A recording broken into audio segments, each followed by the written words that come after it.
let's start off with the Arizona Cardinals to start off the NFC, the NFC West. I'll start with Adam first. So, I mean, this team, obviously, the biggest thing they did in the offseason was drafting Marvin Harrison, which was sort of a no-brainer from this team's standpoint. The only thing I would say is I feel like everyone's very like, yes, they got Marvin Harrison, but can one player, one wide receiver for that matter, really make a team and convert to wins? Because there is this Cardinals team is very, very patchy indeed. How much is a difference is Harrison going to make? Yes, he can.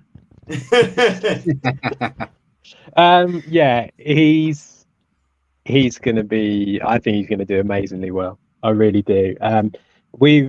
I suppose me and Andrew are the ones who have spoken about him a lot in the draft shows and as you say about college and stuff like that.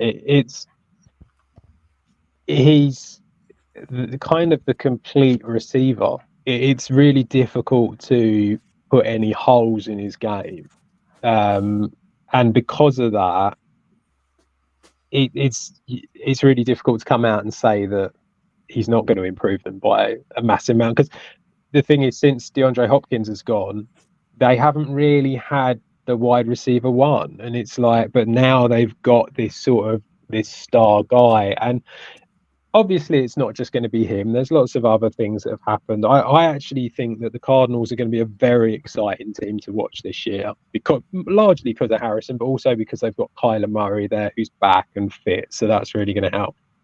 I think they've been incredibly clever with the moves that they've made. They've got a massive improvement, much younger as well. And I think they could really upset a few teams that they're not expected to beat. I thought that bringing in someone like Justin Jones on the defensive line, I think is a great addition for a decent amount of money. They brought in Evan Brown for center as well, which I think is a good one. Jonah Williams has been brought in at right tackle. These guys are good old like pros that have still got quite a few years left in them. But they really did do well in the draft. And I know it's easy to come out and say that because they picked Marvin Harrison, but it wasn't just about that. Darius Robinson, also on the defensive line, is a really good sort of a mixture of an edge rusher and a defensive lineman who looks really good. Max Melton at corner in round 2, another one that was really good. Love Elijah Jones out of Boston College. Think that he could be a really good corner in the NFL. He's long, physical type of guy. Yeah, I mean, it's really difficult not to come out and say bad things about him, which is surprising because, the Cardinals, it's always been pretty bad things in the last few years.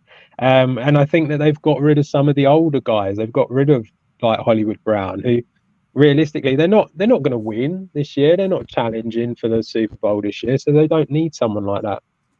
If it all goes really well and Jonathan Gannon can get everyone going, I think a ceiling of 9 wins is not out of the question here for this team that only won 4 last year. Even if it all doesn't really work, then I think you're looking at 6. So yeah, I really like what they've done, and I think they're going to be a really exciting watch this year.